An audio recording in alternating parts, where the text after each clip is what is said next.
Hi everyone, Agnes here. Now today I'm going to share something personal about my journey. I believe it can help to inspire you because it is on the SP topic, which is still the #1 topic of all time on my channel, and how I attracted commitment from my specific person and kept our relationship thriving for 14 years this November coming. So this isn't about law of attraction and get stuff in 30 seconds, okay? It's a journey of growth, of choice, of alignment, and being real, okay? I'm going to share with you the real stuff. So if you're wanting lasting love yourself, not just a moment of trying to get someone and getting them to meet all your needs, you want a mature, loving, balanced, long-term relationship, then this video is for you. I've broken it down into 9 steps so that it's nice and clear for you, okay? This is my journey. #1, the vision I had and deciding to commit within. So when we first met, I just didn't want love. I wanted a partnership that grows, that goes the distance, and that we have a strong commitment to each other, okay? The first thing I did was deciding in my heart what I valued: loyalty, respect, support, and emotional safety. I had a clear vision of the kind of commitment that I desired, and the universe loves clarity, okay? Not just what feels good now, but what feels secure and lasting. I asked myself, how do I want to feel in this relationship? What kind of partner do I want to be? Okay, not just what I wanted the other person to be, what I wanted him to be. It was really realizing that because we're in this manifestation industry, that we're always looking at what we want, what we want, what we want. But I realized that a relationship really needs to be about what 2 people want, what 2 people bring to the table. And I realized that being the person who lives those values now was the bedrock of a long-term relationship. #2, I went into my inner alignment, my self-worth and self-trust. I recognized early on that I needed to fully believe I deserved commitment. Okay, not in a distant, maybe one day over there kind of way, but truly and deeply now. Okay, so I began doing the inner work, healing my past wounds around abandonment, feeling unworthy, feeling second best, fear of third parties. That was really important work for me. Now, I've done playlists on all these things. I will add them in the description for you down below. The first best, second best playlist and the third party playlist and the abandonment videos that I've done to help you. Okay? Now, the next thing, I began doing the work on my unlovedness and softening my patterns of fear and anxiety about being left and being abandoned again. Very important, because the past is still alive in us and it recreates itself in current relationships. Okay? The next thing, I built trust within myself. I made promises to myself to act from love as best I could. When I could trust myself, I found it easier to allow someone else to commit to me. #3, being consistent. Not perfect, but just as best I could. Okay, so over 14 years, consistency has been my most #1 top thing that I do. When I make a commitment to myself, I really follow through. Okay, my reliability, doing what I say I will do, as in meditations, affirmations, scripting, looking after myself with food and exercise and sleep, all those things that I would not do very well in the past. So my commitment to me was really important. Okay. Also, my reliability, doing what I say I was going to do, but not just to me, but also with him. My emotional presence, listening, okay, showing up in the relationship. I was always someone in the past that I just wanted them to know what I was thinking and feeling, and I would just kind of blurt it out. So for me, becoming a better listener over time in the relationship has made the relationship better. Okay, my honesty, sharing my fears, my insecurities, my hopes, There were mistakes, there were miscommunications, that's natural. What mattered was that I kept choosing him, kept choosing the relationship, and kept working to restore connection when something was broken. Number 4, communication and mutual growth. Okay, we both changed over time. Our growth patterns diverged, converged, shifted. Communication was crucial. I had to get over my fear of speaking up because I thought, oh, if I say that, he won't want me, he won't like me, he'll think I'm putting, pressure on him. But it was getting better at relaying things without doing that, okay?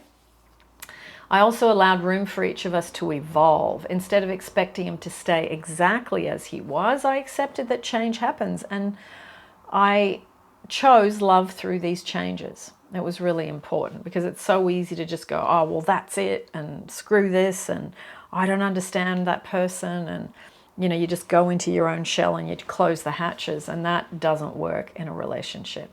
Sometimes we need time to pull back and ponder, but then it's extending the olive branch and thinking of the other person and their feelings and their loves and their hopes, and they've got a childhood that triggers them. Okay, remembering, as my partner said to me years ago, I'm not just here put on the planet to meet your needs. And it's like he has needs. He doesn't have a lot of needs because he's pretty self-sufficient, but it's remembering that he's a human being. Yeah? So that was a big one.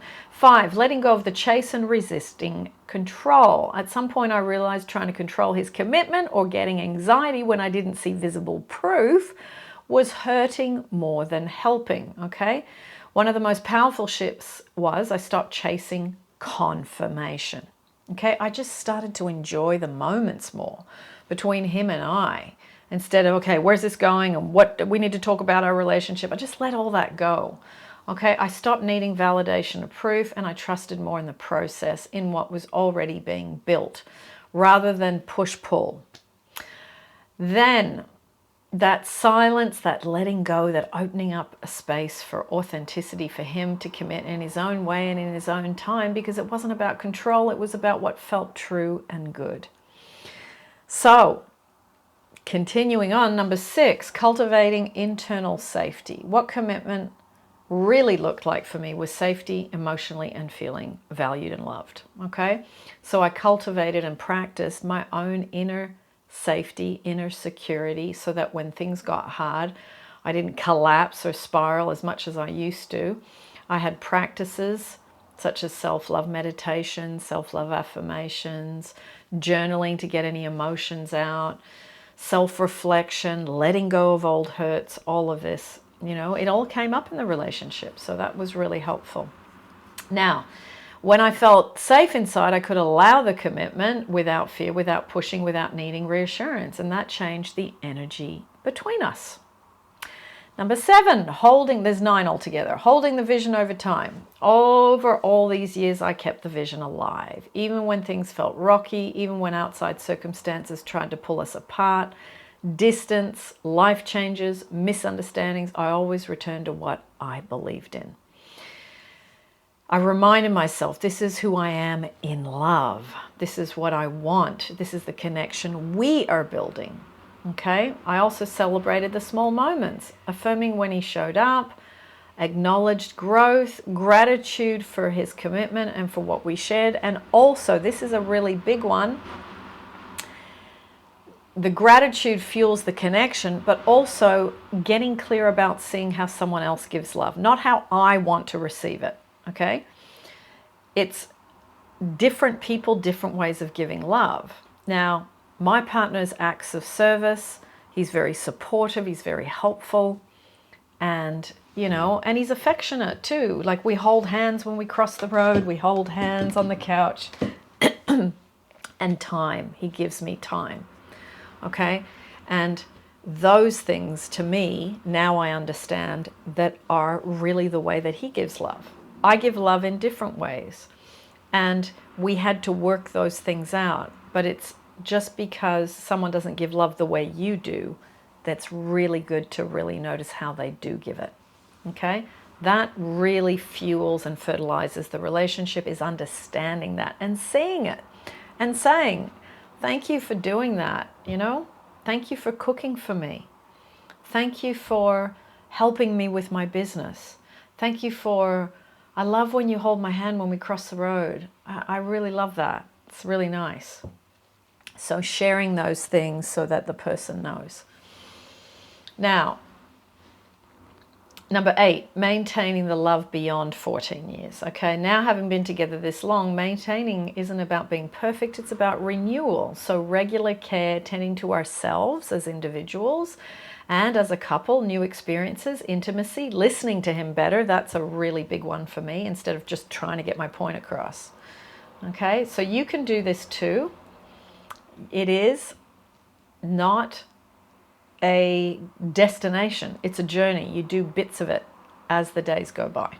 Okay, and then eventually 6 months turns into a year, then 2 years, then 3, then 5, then 10, and all of a sudden I'm at 14 years. So it just adds up. If you just, from morning till bedtime, you do your best to look after yourself and to be respectful and loving, and then deal with anything that comes up. Number 9, you can do this too. If you're watching this and you want what I have and have cultivated, know that yes, it's possible. Your vision is valid of the version of the different bits and pieces that you would like. Okay? Start by deciding what commitment means to you, like I did all those years ago. Okay? Then align your actions to that. Don't wait for someone else to prove it. Prove it to yourself first. Shift your energy from fear and lack to confidence, alignment, and love. Take responsibility for your inner world, okay? They didn't cause it, they can't cure it, okay? That's up to you. Everybody has their stuff that they get from childhood, that they get from relationships, that they need to work on, okay? That's where the magic of lasting love comes from. So if this video resonates with you, I'd love for you to share in the comments the one thing that you're going to start doing today to align your commitment to yourself first. It might be a conversation, it might be journaling, it might be getting some clarity. You are deserving of this. You are worthy of this. You are worthy of love. So let me know down below. And I've done quite a few videos on my relationship over the years. Over the 10 years, especially back in the beginning when we had just met and we were still in progress. And I still had a lot of doubt in those days. So you can go back and look at where I was at, what I was saying, what I was thinking all those years ago. And then you can go along the timeline and you can see where I am today. So there is also, so I'll add that playlist, my SP journey. I'll put it up here next to my head and also in the description below. I will also add for you the specific person. There's a free SP course and it is a self-study one for you. I will add it in the description below and up here next to my head as well, so you can do that. That was a course that while I was in progress, I was creating these courses as I was learning so that I could share that information with you. Okay? Final thing, shout out to you, Lulu. You are the newest member on this channel. Lots of love to you, and you're welcome to send me an email, or in the members only post, there is a space for you to write anything you would like me to address in coming videos. I will always continue to do the videos on the public channel though.